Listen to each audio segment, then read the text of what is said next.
What's going on, everybody? Drew here. Welcome back. Good to see you guys. Hope you're doing well. So today's lesson's a little bittersweet because it's our last YouTube lesson. It's funny that for our last YouTube lesson, I lose my adapter to, connect the microphone, but we have ways to make things work. No big deal. We're fine. It's bitter because, I've been having fun with this. As, challenging as it has been during this time in our lives, this has been a nice little exercise, a nice little chance for me to explore some different avenues, different ideas, different things. But it's sweet because we finally get to be back together. That's right. Next week, we'll be back to our regularly scheduled programming, back into church, back to doing youth group, back to playing games together outside and just having a good old time. But most importantly, we'll be back to studying the Word of God together and growing spiritually in a community where we can actually see each other face to face in real life and not through a screen. So for our final lesson, I wanted to talk about something that's been on my mind lately, and that's priorities. The reason I wanted to talk about priorities is because with all the recent changes to everybody's lifestyle, I feel like there's a danger for priorities to get warped coming out of this. And I'd like to say that I'm innocent, but I'm definitely...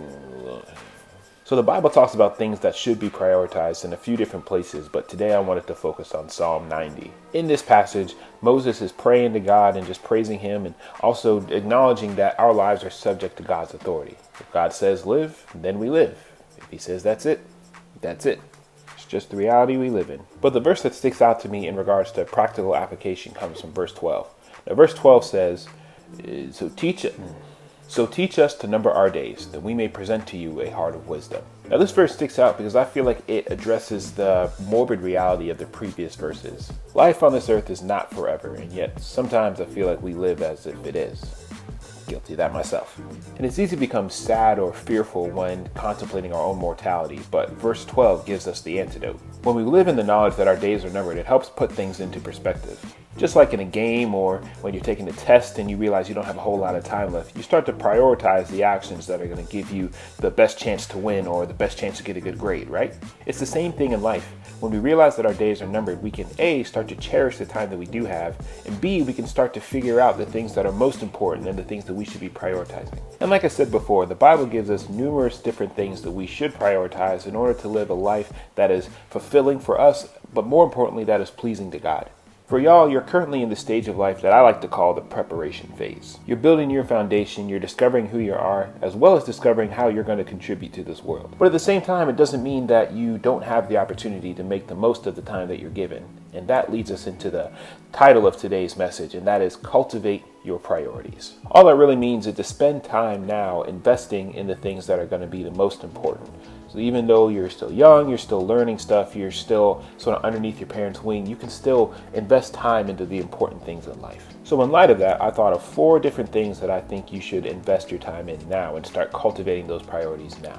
The first priority that you should invest your time in, the first priority that you should cultivate is your relationship with God. Now this is one I know you've heard before, but it's seriously so important. From here, your life gains purpose and you start to see direction and everything falls into place when your relationship with God is right. So, if you're going to start anywhere, start here. Cultivate your relationship with God. The next thing that you should find yourself cultivating is your relationship with others. Now, this is one that is very important to God and I think should be important to us as well because it's important to God. And when I say others, I mean anyone that's not you. So others includes friends, classmates, strangers, people you don't really like, parents, siblings, everybody. And not everyone's going to be your best friend. Not everyone's going to stay in your life throughout your days. But we are called to do whatever we can to be at peace with everybody. So start cultivating those relationships with others now. The third priority I think you should start cultivating now are your gifts and your talents. God's given each of us things that we're just naturally good at. And it's my belief that God can use those things to minister to others as well as help them cultivate their gifts as well. So because of that, I think it's worth investing in the things that you're already good at. I think it's worth putting the time into getting better at the things that you naturally gravitate to. Regardless, it's going to take some hard work, but a ministerial payoff is that you'll be able to, 1, help people who are looking to grow in the area that you're already good at. And 2, it gives you a justified platform to share the love of Christ and to communicate why it is you believe what you believe and why you spend so much time trying to get good at what you've been given, if that makes sense. So our fourth and final priority that I think is worth cultivating is your physical health. Now I'll put this one on here out of conventional wisdom more than, explicit biblical teaching, to be honest. But the reason why is as such. While I was in Lyft, they spent a lot of time focusing on our physical health.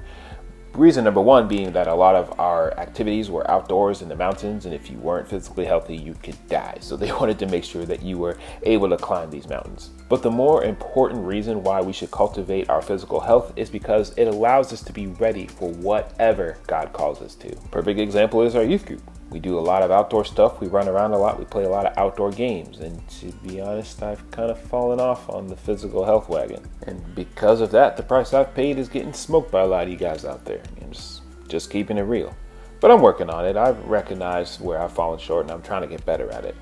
So for you guys, I would encourage you to continue on that path that a lot of you already are on. Just continue to maintain your physical health, keep playing, keep running around outside, and it'll benefit you in the long run. So that's it. That's the last youth group lesson, focusing on cultivating your priorities starting even now. Man, I'm looking forward to next week, next Sunday, where we can be playing around outside together again, just hanging out together again in person.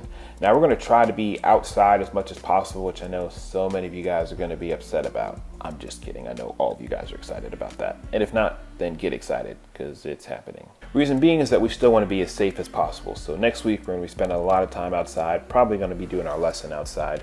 But yeah, I'm looking forward to things slowly getting back to our regular routine, back to normal. So love you guys, praying for y'all. Hopefully you have a good week, and look forward to seeing you next Sunday at 5:30 p.m. That's May 31st, 5:30 p.m. Did you get that? That's May 31st, 5:30 p.m. Love you guys. Looking forward to it. Peace.